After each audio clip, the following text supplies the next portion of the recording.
What is up, you guys? I'm back solo. Um, if you are new here, I encourage you to go back and catch up on the last few episodes. And if you are back from the last few episodes, I hope you enjoyed that last special guest. Really curious if you guys are wanting a part two. We had some people kind of talking to us about like wanting some more elaborate stories about like the behaviors and mannerisms of like um goodwill in those specific dynamics with us and wanting some more just like stories and really just some more tea. So if you are one of those people, please DM the Responsibly Unhinged account because we are considering getting together to do another one. But other than that, I'm, like I said, back here in a solo ep. I left off with the last one kind of talking about wanting to get in this journey of my villain era, right? So I want to get into that, but kind of just updating you on some current things in my life. I mentioned in the last solo episode also that I was actually getting ready to be back in like the dating world and all of that fun stuff. And I have been on 2 dates now, so that's cool. It's going good. But I, have just other than that been doing what everybody else is doing, trying to get through the holiday season and this shit ass weather. In Austin, it finally just got nice again, but we had a couple weeks where I just felt like it was gonna rain forever. And when you're already somebody who's like kind of susceptible to I don't know, having a fragile mental health, for lack of better phrasing.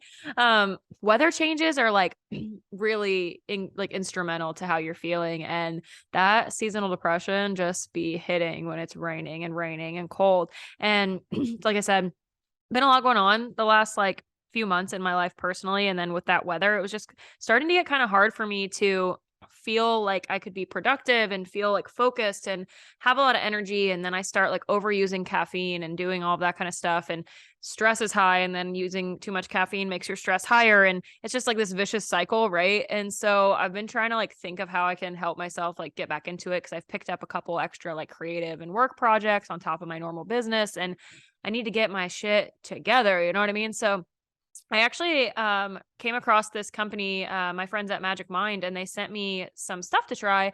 That's been pretty cool because it kind of like goes with that exact problem I've been having. It's kind of their goal. I actually looked into some stuff about them, and their like owner, I guess if you want to call him, he's like the creator of the product. He actually was diagnosed with a heart condition after he had been like running a company of I think like 50 employees or so. And basically, they had told him the culprit of his heart condition, as we see really frequently with people, is that he basically had too much stress and too much caffeine in his life. We can all relate, right? I felt pretty targeted by that problem. And, those are related. So basically, with that condition, they told him to like limit his caffeine intake and basically you just needed to get it down to like half a cup of coffee a day. And then he also said that having like green tea could help because of the compound in it that can help extend absorption of caffeine over time and actually decrease your stress while keeping you alert. So rather than having like remove like caffeine entirely, he kind of wanted to create something that just could be like an addition to your caffeine to help you just bring that down. Because like if you're like me, every time people tell you to like cut your caffeine and stuff, it's like kind of a joke because coffee is like part of my personality. And I really like coffee shops and things like that. I know they like have all these other things you can get in decaf, but like if we're being honest, it just like does not hit the same. It's never tastes the same.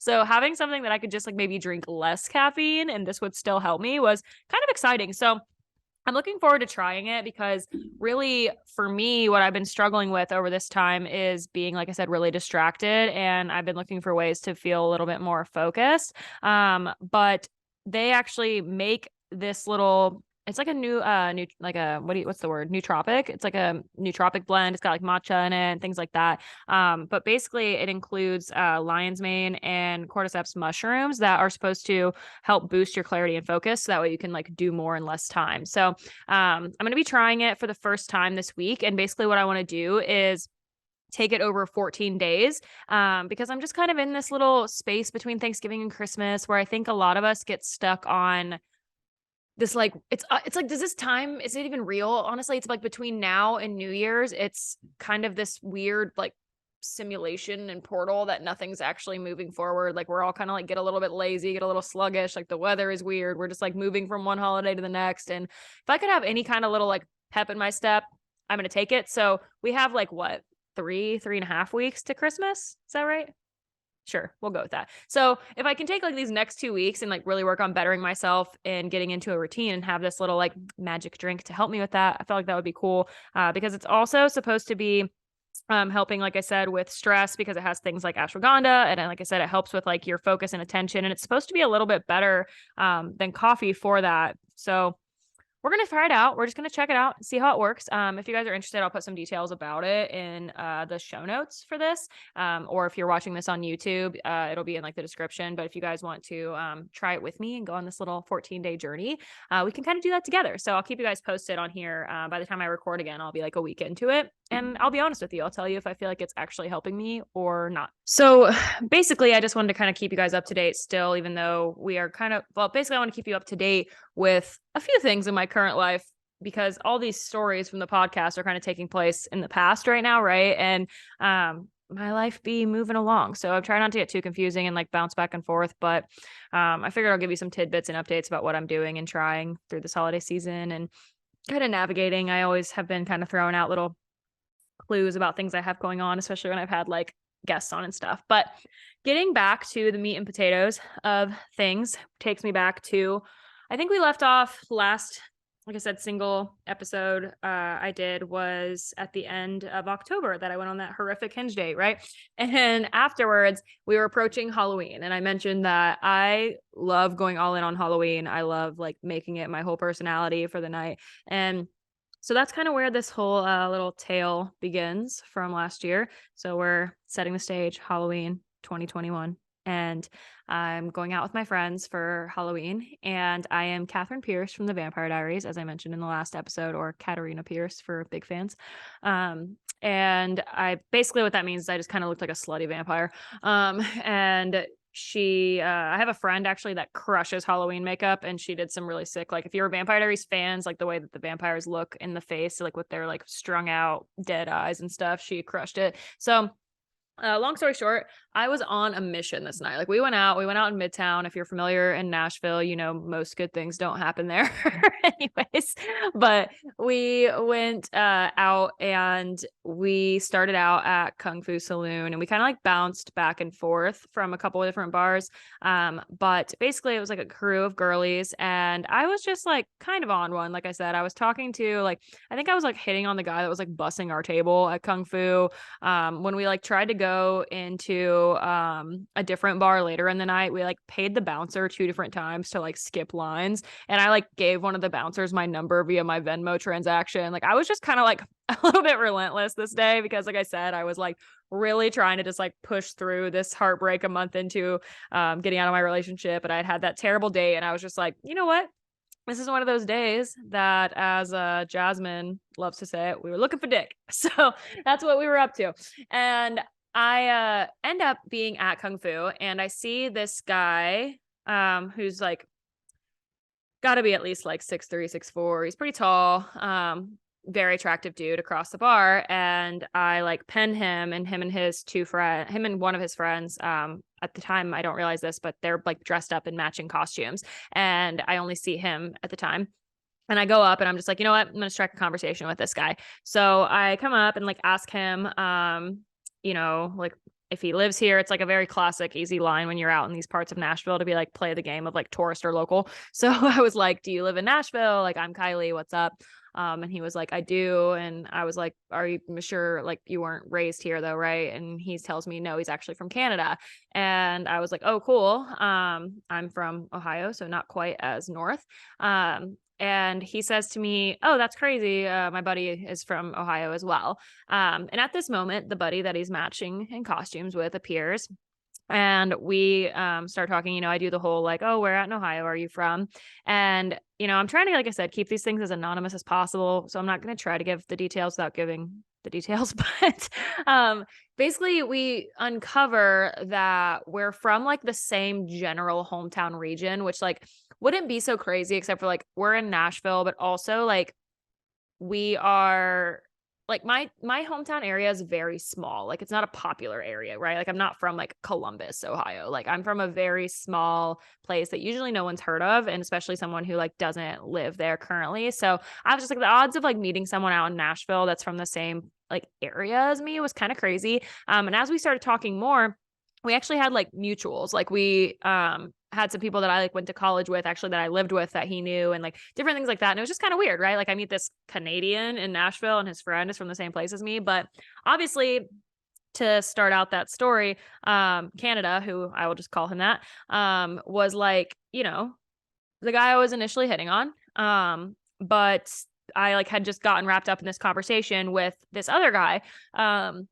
About like Ohio and all these things, right? So we kind of start talking, and that's kind of like the thing that we're talking about. And then we're like, really just making jokes and going back and forth about stuff from hometowns, right? And I found out he doesn't like live in Nashville, but he lived like an hour away. And he has like friends live in Nashville, right? Canada does. So we like end up talking at the bar for a while. My friends want to go somewhere else, and so we do. But him and I exchanged numbers before I left, and then we were kind of like texting through the night about like, it was nice to meet you and da da da da, and making plans to like come back to that area. Like we went somewhere else, and it was kind of lame. And we really wanted to dance, so we come back to go to good old Dogwood, Nashville, and this is whenever we skipped the lines, paid the bartenders. So like I said, I was already on one with like some other situations as well about like that. But that's where these guys had told me that they went. So that was really my objective. We're not even going to lie about it. We went back because I told my friends, hey, I want to go back to where these guys were. So we go back, bless their souls. My friends putting up with me on my endeavors always. And so we go back to this place, find them, and I end up like dancing and hanging out with them. Me and this guy, not Canada, end up like making out all night all over the dance floor. And let me tell you, if you have never been making out drunk with someone with vampire teeth in, that is an experience that I can't really put into words. It takes a special skill. It's also kind of hot. So I'm just gonna like throw that out there. If you haven't tried it, I recommend you dress as a vampire next Halloween and just give it a go. So we like are just, we're being sloppy. It's Halloween. It's Nashville. Everybody's drunk. I'm making out literally all over this bar. And we get to the end of the night, and one of my friends that was with me, like, I'll keep her anonymous as well, but she hadn't really like been with anyone in a while and stuff, or like, been in the dating game and anything either. And we all kind of collectively agreed that Canada was pretty attractive. And I had obviously like bailed out on that just because I was in this other ordeal, right? And so at the end of the night, that friend was supposed to be staying the night with me, and me with one thing on my mind. I was like, yeah, I don't know what to do with her. So I rather drunk Kylie, rather Catherine Pierce, says to Canada in front of her, I walk her over and said, would you like to have sex with my friend tonight? To which he says, sure. She's mortified, obviously, but also doesn't object. I want to make it clear. And I'm like, yeah, she hasn't like had sex in a while, so it's probably gonna like feel great. And she is just like, Kylie, I swear to God. He laughs. They're all good sports about it. And I send them on their merry way, So I'm like, great. Now I'm like, hey, you can come to my house because obviously the place you're staying, my friend's going there. So me, mastermind, Taylor Swift will be proud. And I bring this man home with me, and he was starting out being like very gentlemanly. He had told me in the bar like that he was like, I'm not gonna sleep with you until like you like let me take you on a date. And this would set the tone for this man's politeness throughout the whole thing. I want to tell you once again, if you're waiting for this to be another juicy story of a guy who's wronged me, this ain't it. This guy, while not perfect, and I have some things to roast, I am gonna really try to be as kind as possible because he's a nice man. He's a nice guy. So he tells me that, and he does go home with me, and I was just kind of like, oh, he was full of shit and spinning game, right? Because we've seen my other experiences. But he comes home with me, and we like mess around, do, all the other things. I'm clearly still not doing anything of service because like I said, I still got that wisdom teeth mouth. So basically he's doing all the work. I'm having a great time. We do not sleep together, but we stay together, etc. So the next morning I do a nice little switcheroo with my friend. It was made for a hilarious story. I obviously drove this guy to Canada's house to drop him off and retrieve my friend who I had brought there, like shunned to go there. So we do a little switcheroo swap of our friends. We all do that nice one night stand. My poor friend was in like just the most like she always goes hard for like horror Halloween, like not horror like I was, like horror. And so she had like the fake blood, like the outfit, all of that. And so first of all, we both had great experiences about me being able to be like, I was making out and had sex with vampire teeth. And she was like, I was making out and having sex with blood all over my face. And I was like, we really crushed this, honestly. So we do a little swap, do a nice little walk of shame in our Halloween costumes, and go back home, debrief, get ready. I was going out for Halloween again the next night. She was not. So I went out with my friends a second night, and I had talked to this guy earlier in the day about like that I was going to be like Cruella de Vil that night and stuff. And he was like, "Oh, well, send me pictures when you finish your costume and all that stuff." And so we like didn't really text much, but I actually sent him something funny about one of the friends that we knew mutually. I got a hold of them and was like, "Oh, I met so and so last night," and I like sent him what she had said about it. Kind of I started that conversation, and then he was like, "Oh, how's your costume coming along?" So I sent him the picture, and I was like, "Yeah, it's not quite as endearing as my outfit as from last night," because I did like full ass Cruella. Like I had like the white face, the wig, like all of it. And he was like, "I would have still taken you home looking like that." And I was like, "Okay, cool." Like, whatever. So I kind of think like, maybe we won't talk and whatever else. And something kind of crazy also had happened to this guy, like the night that we were out on Halloween, which we like jokingly always blamed that it was my fault, but it wasn't. There was like some guy trying to punch another guy, or like thought that he was somebody else, and like literally punched the guy that I was talking to in the face, like randomly. Like we were literally just standing around in this scenario at this bar on the dance floor, and some man just like fucking right hooks him to his face. It was ridiculous. And then was like, it just kind of dissolved because he was like, "Oh, sorry." Like he was like, it was crazy. But this poor guy basically like had talked about his fucked up jaw for honestly the next like forever, which would also be an indicator of something this guy does. Doesn't handle pain well. So he was like, I decided though to use that as like an opener, basically is the reason I backtracked to share that. Because after the next night, or like I waited like 2 days or something, and I texted him and was like, "Oh, how's your jaw doing?" And we kind of like started talking then. And so that kind of led to us like texting back and forth. I had like a lot of travel lined up for the next 2 weeks. I actually mentioned this in Jordan's episode that I like went to Wilmington, got roofied, as I shared on the other episode.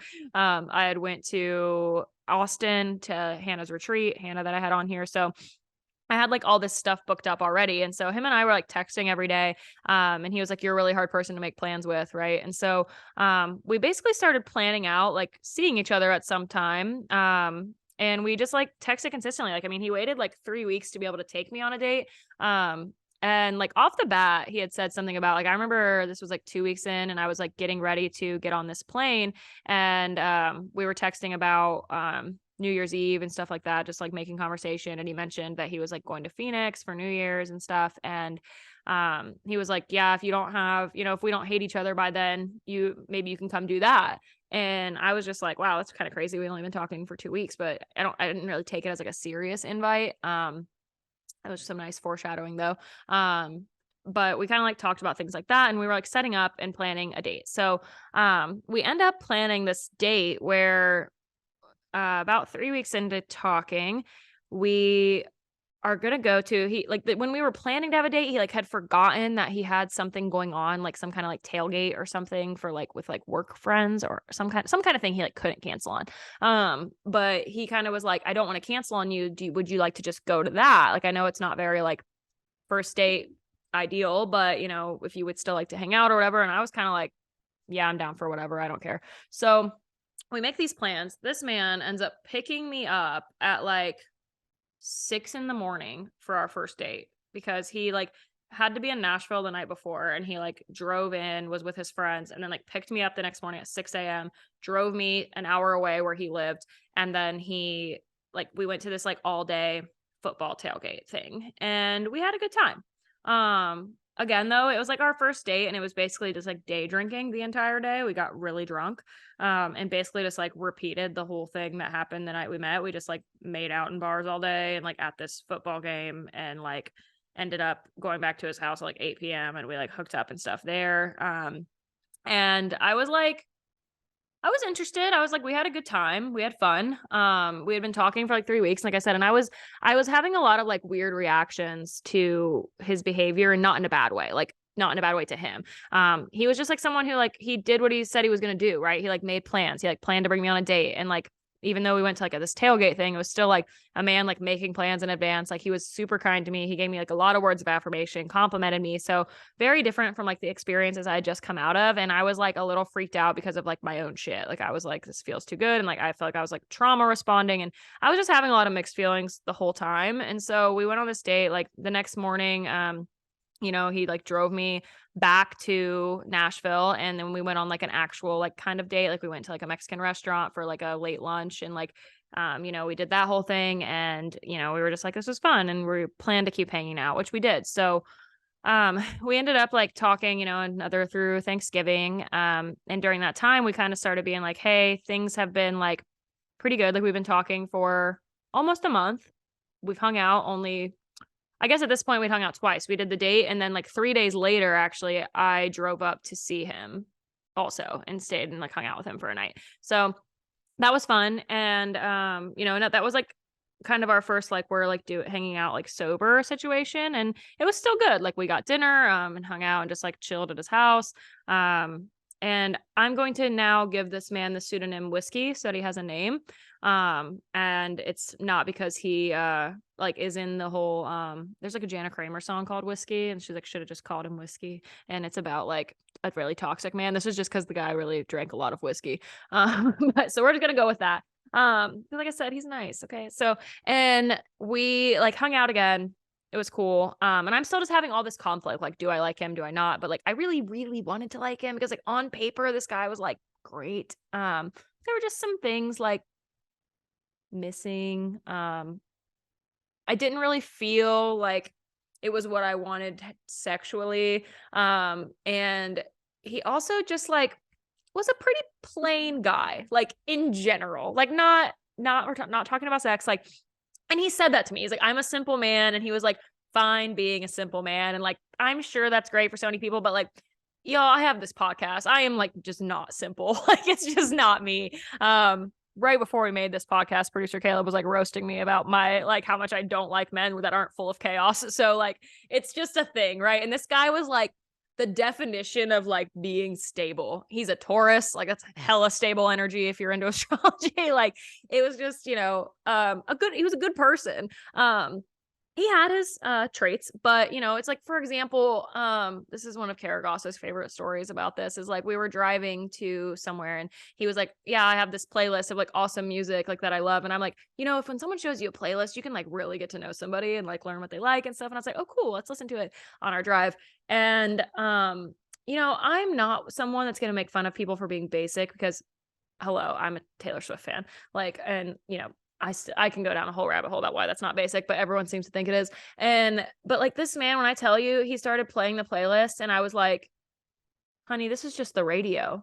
Like it was just a top 40s list. And he was like, he was so proud of it. And I was like, this is just literally, if I turn on like the top 40 radio station locally, this is what's going to be playing. And so I was like, not judging that hard, but then it was like things like that. Like I remember he sent me his Spotify Wrapped, and he had My Ex's Best Friend by Machine Gun Kelly as his top song. And I was like, oh my God, I love MGK. Like that whole album is so good. And he was like, oh, that's the only song I know from it.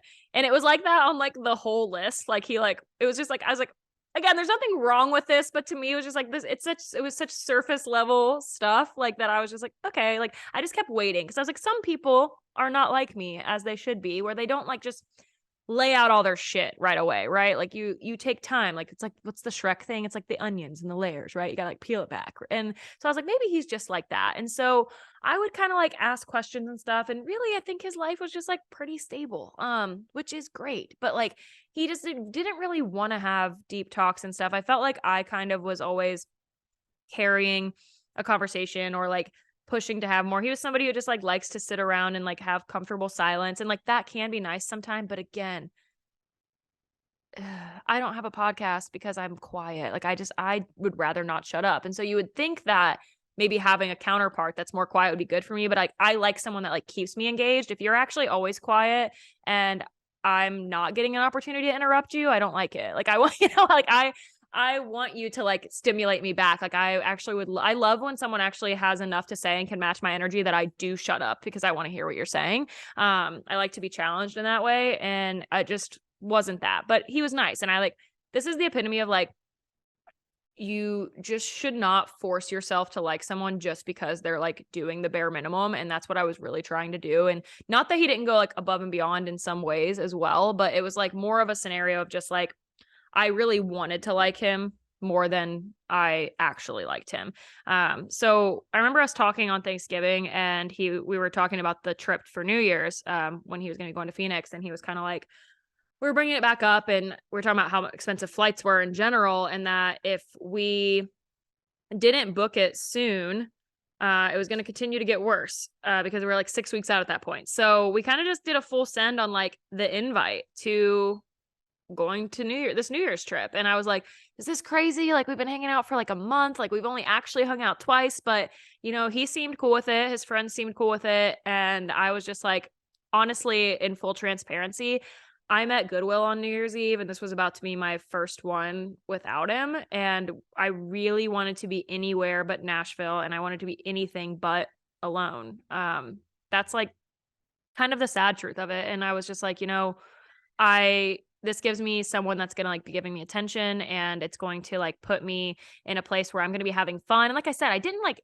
have disdain for this guy or anything. He was great. And like, I honestly, in hindsight, I'll share more about this later, but I think we would have made like great friends. But I was kind of just like, all right, full send, because I do not want to be alone on New Year's after all of that. So I like booked the trip. I booked a flight. And I was like, guess I'm doing that. So now I'm also committed to another for sure month of this like situation. Right. And so, we continue to talk and hang out. And at this point, like every weekend, he's pretty much coming to see me, in Nashville, and we're like hanging out. We go on more dates, and he like plans things. He like makes reservations.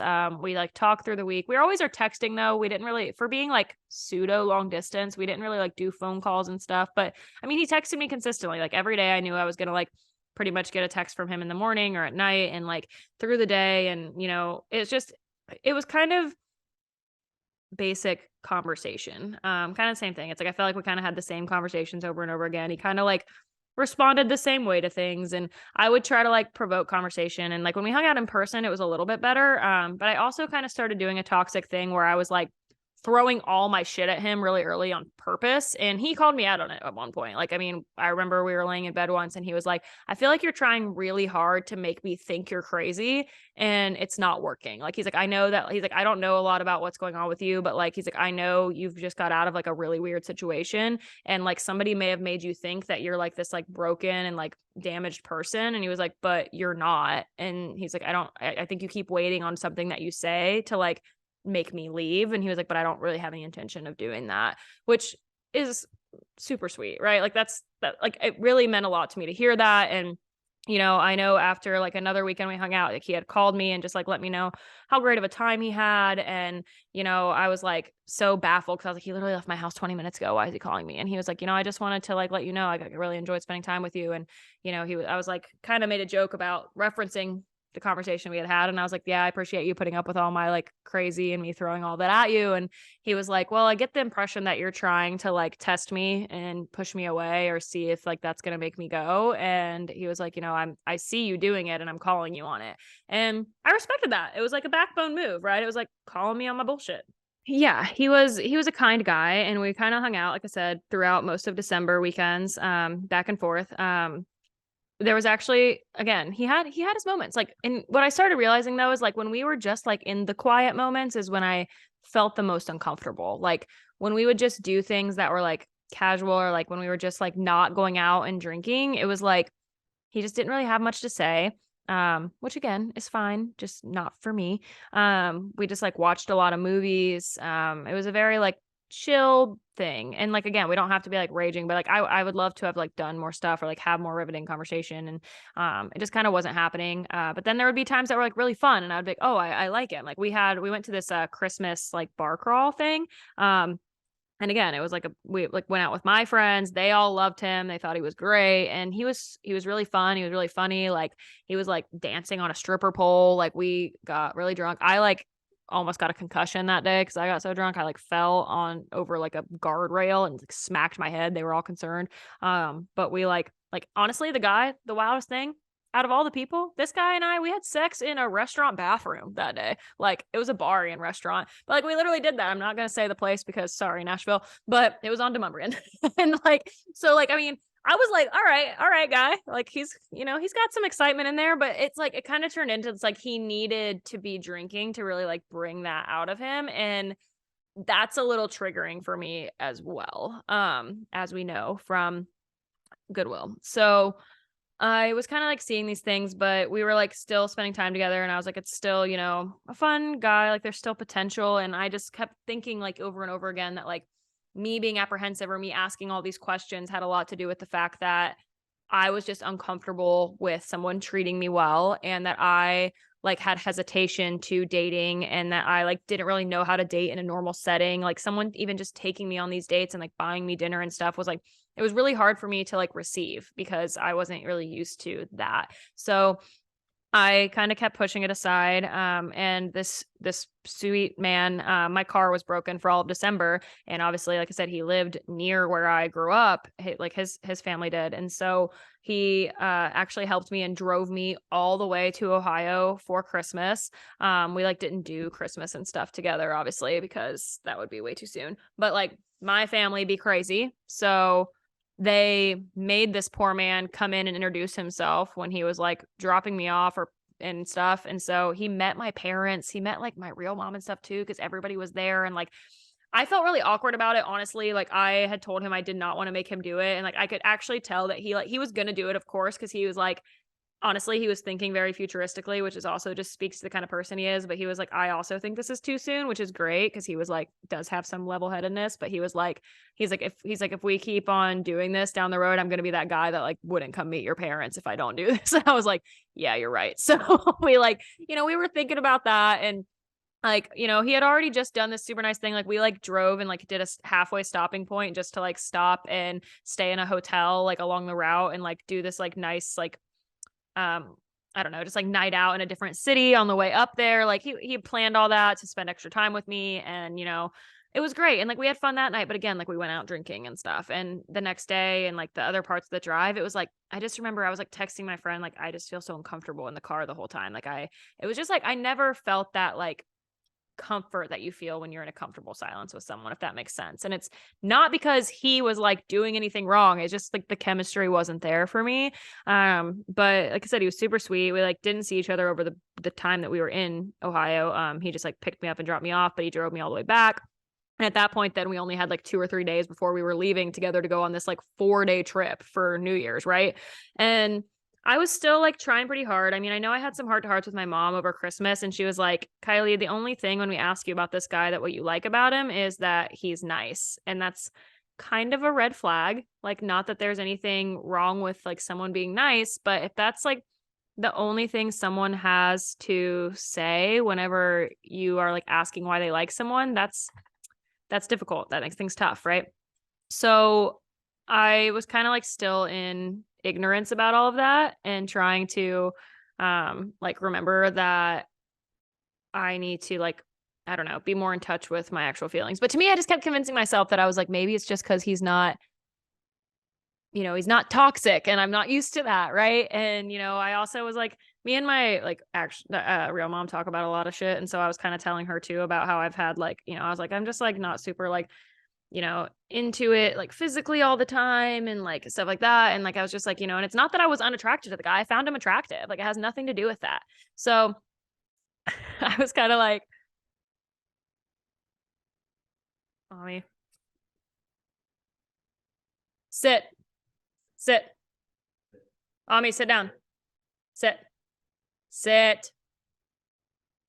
stay there. Oh my God. If you're watching this on YouTube, we now not only have cat guests in this house, but dog guests. So this is just a wild time. I'm going to be cutting up the audio so you guys don't hear all of this, but I don't know what we're going to do with YouTube. We'll just find out. But hopefully nothing gets knocked over. So yeah, it was like one of those things that I was just kind of in this constant dilemma about like, do I like him? Do I not? What's going on? What's a trauma response? And, I've done a lot of like research on this and stuff too. And like, a lot of people say that first relationship after you've been with like a narcissist or anything like that is like really hard. And I give this guy a lot of credit for weathering that storm.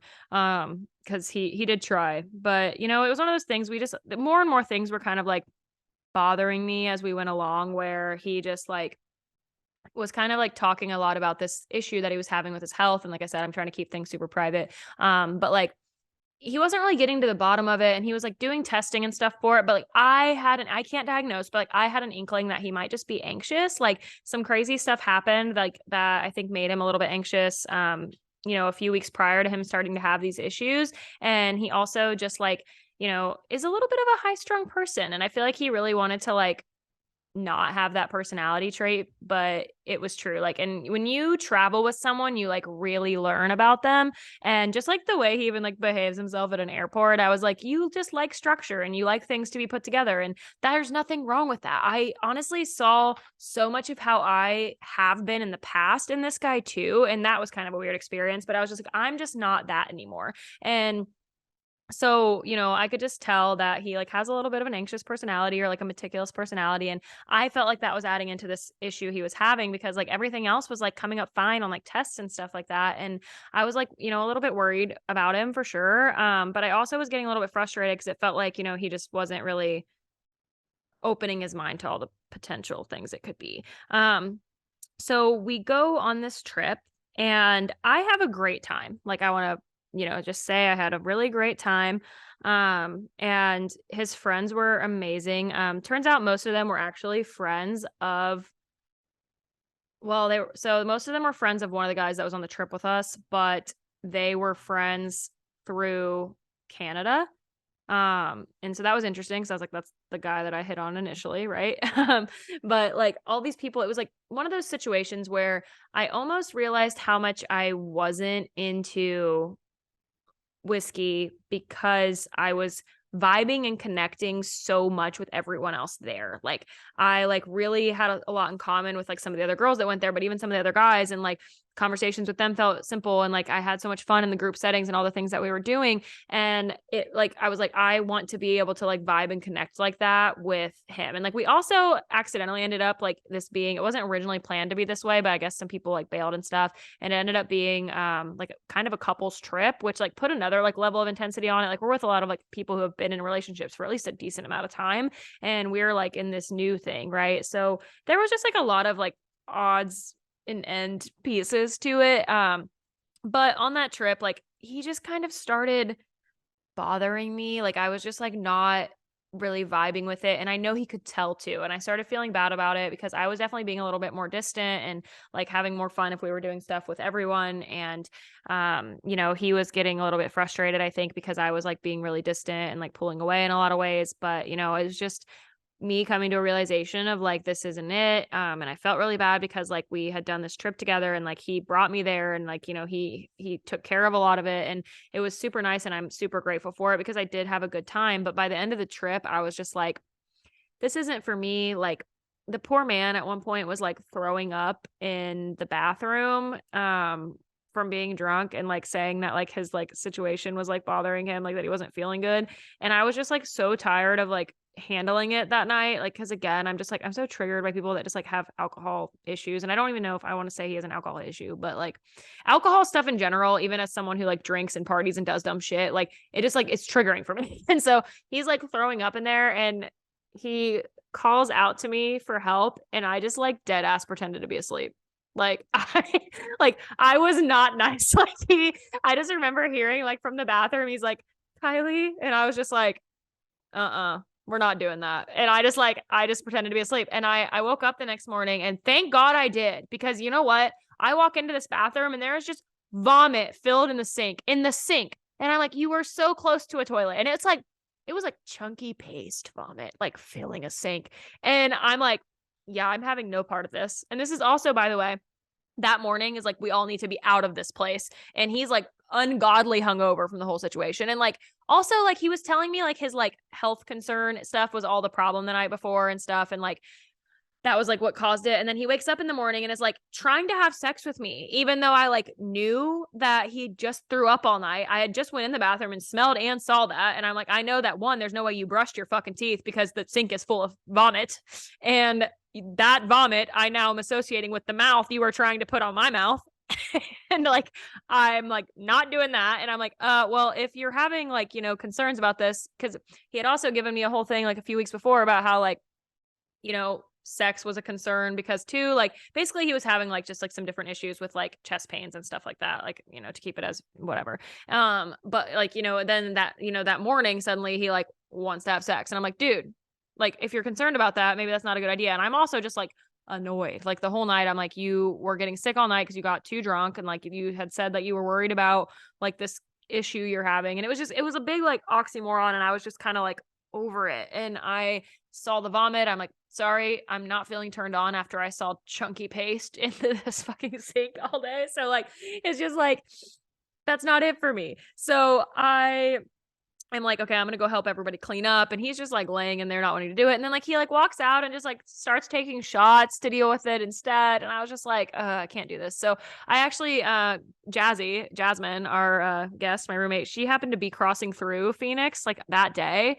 And we had enough time, like we had to be out of the Airbnb, but we weren't like leaving Phoenix yet. And her and I were able to meet up for a lunch, and I just like let out all my venting. And she was like, girl, you're done with this. Like, I'm sorry. I know he just brought you on a vacation, but like, you're not into this. And I was like, I know. And so we come back, and I just like, still though, I'm trying to convince myself that it's like not a big deal, but like he drops me off. And honestly, he was like super timid with me. Like I remember just, I was just, my annoyance was clear. Like our flight seats weren't together and stuff. And it was probably for the best because I was just being a bitch. Like like I said, this story is not, I can try to make myself sound as good as possible. And like, yeah, like I said, he did some annoying things and frustrated me. But at the end of the day, it came down to like, I stayed in a situation that I was not invested in for far too long and for selfish reasons. And I am fully admitting that I'm the problem. It's me. So we get back from that trip, and I never saw him again. And it wasn't intentional, and it wasn't right away. We were still talking, but like basically we got back and I got COVID like right away. I was sick for like a week and a half. He like didn't have it, which was kind of crazy, but a week and a half later or so, or like 2 weeks later, then he suddenly got it. So whether it was still all from the same thing or not, we don't know. But basically the combined amount of us having it kept pushing back plans that we were making because I was sick and then he was sick, right? So like 3 weeks was passing and we like didn't see each other because of COVID. And I was like not mad about it. And that was like when I realized that I had to end things, because I was just like, okay, I already knew that coming out of the trip, right? But then moving into January, I was like still like, okay, is this just because maybe I was so annoyed on this trip because New Year's, like I said, makes me think of Goodwill. Like maybe that's the problem. And then, you know, January was like our anniversary and all this stuff. And I like my like depression wave hit me again really bad, you know, the seasonal stuff, all the things. It was just not good. And so I was like, maybe that's the issue again. Like maybe it's just that. And I'm putting that on him. And it's actually like, he is good for me. Like I really wanted it to work because like I said, he was a good person. But through that time, it's like weeks were passing and he was telling me how much he wished he could see me and like how much of a bummer it was that we couldn't see each other from being sick. And I just like was unfazed. And you know, we were talking, but at that point it's like, I still wanted to be talking to him, but every time we did, it's like, I was getting annoyed and like for no reason. And I was trying to just like, I was being weird. Like I texted him one day about this whole like fake scenario about raccoons attacking me in the garage. Like I was just like making shit up. There's a TikTok about it somewhere. I'll link it in the show notes. But I like made like this whole TikTok kind of like going off about this, like how I was like, well, it was like text screenshots where I was like trying to like just initiate a silly conversation. Cause I'm weird. I'm a weird person. And I was like saying all this stuff and he was like just not having it. And eventually he's just like, I don't want to be arguing a fake scenario right now. And I was like, okay, like it was just all right. It made me really sad.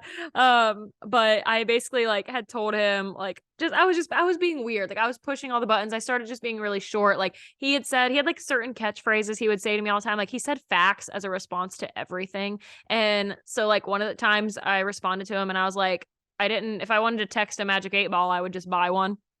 And like, yeah, like I was just like not nice. Like it was, and I was like, okay, I have to end this. But like part of me was just like I said, still being like, okay, I feel bad. Like that. I feel like I just like have this interpretation of him from that trip. And like, maybe if we went on another date, like I can give him another chance and things would be fine. But COVID just kept pushing it. And so I eventually, decided that it was done and I like, you know, was going to end it.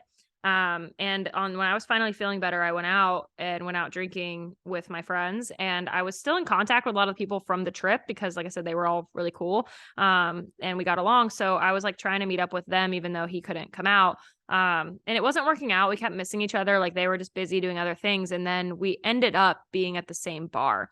And with that group of friends was Canada, who I was talking to at the bar for a good part of the night. Like I said, this is one of his friends, close friends. And we started talking about, and in that conversation, I couldn't tell you honestly how it got brought up because we were both drunk. But we started talking about how like I initially was trying to like go home with him the night that I met everyone, and kind of talking about all that. And that night ended up being when I did go home with Canada. So it's kind of comes a little bit full circle to being ironic that this man's number one Spotify rap song was my ex's best friend, because that became reality. And I wish I could say that it was like this one thing that should have never happened again, but it happened again. But it didn't happen again right away. Like I definitely, like I said, I had already told him like I wanted to have a conversation, that things were done. And like I said, we never were like in a committed relationship. We never decided to like do that. And I ended up like just like getting on a phone call with him and telling him all of those things. And I will say again, this is when I was not being a good person. I was a coward. I did not tell him, but I also was like, I don't want to hurt him with this thing about his friend. I didn't want to like come between any of that. So I was honest about everything else I was feeling, about the lack of chemistry, about where I was at mentally from my last relationship and all of those things. And so he was, of course, super kind and super understanding. We've got a dog in the background right now. Hold on. The toy's going to be a problem. Ami, place. We're going to have some hella editing to do. Okay. Stay. Place. You're going to be in trouble. Okay. So I talked to him about just all the things I'd been going through and how I was feeling, but did not include this information about his friend because I felt like that was not necessary. Right. And we, ended it. And he was, of course, really nice and really polite and, wished me the best, but we were kind of like, okay, we're just going to go these separate ways. And me and Canada were texting still after this. Once I ended things, I let him know like, hey, this is done. And like I said, we had never been in like an actual relationship. Like we had never like committed to each other. But either way, like you just like don't hook up with people's friends. And you also like as the friend, you don't do that more so. So like this is my like most unproud moment. But I was like having all these things about like this, like I was like the initial guy that I hit on, and then like it's like his friends that I was hitting it off with, and like then we got in this situation where we just like ended up at the same bar this day, and I was like, okay, it is what it is. And I'm not proud of it, but I'm even less proud of where this story is going to pick up next week, because like I said, that was not the end of my Canada story. It was only the beginning. So I feel like I need like an MGK's song to be like an outro for this episode would be really fitting. But basically this is going to be the epitome of I am the problem, it's me. And I also feel like this was a great example, if we want to get deep in terms of like my therapist and I had a lot of talks about this, was me switching into very avoidant behavior. When Hannah was on, we talked a lot about attachment styles and disorganized attachment. And that's actually what she recently has like switched my diagnosis to, if you want to call it that. I don't think it's a diagnosis when it's your attachment style, but assessment. She, what we'd always thought that I was anxiously attached, but sometimes after you go through certain traumas that can change. And basically it shifts based on your needs. And this was a safety net because with this situation, I knew nothing could come of it. I knew like with the friendship and with like what I had done, like that it was not going to put me in a position to be like having any expectations.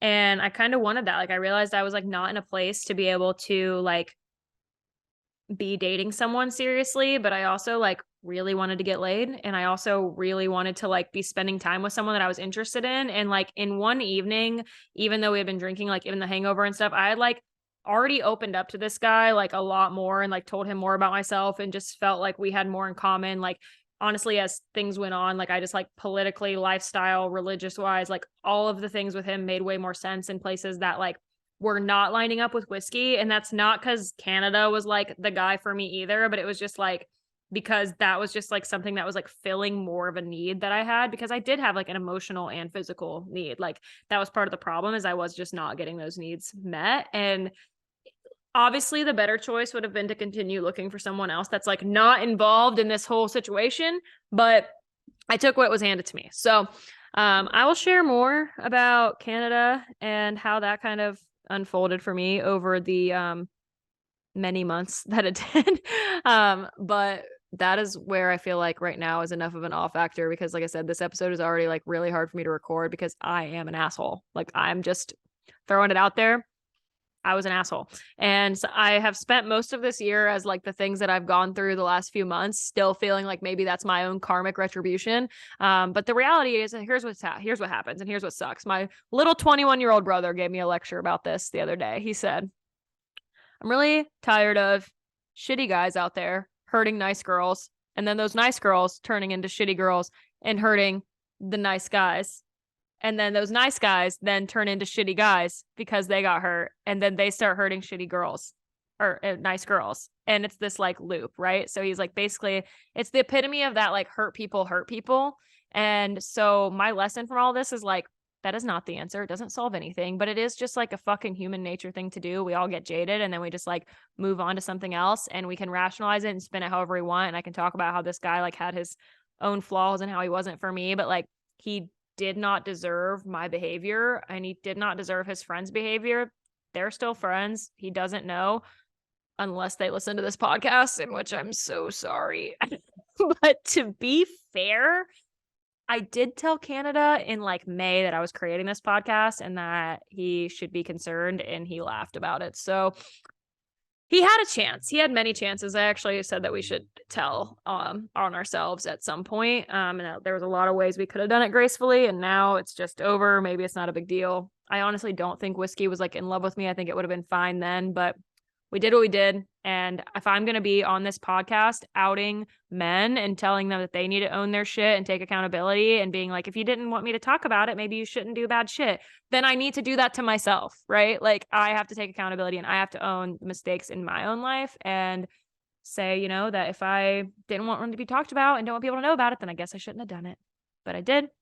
And yeah, honestly, it brought me some really funny stories moving forward, even though the humor is not worth the pain.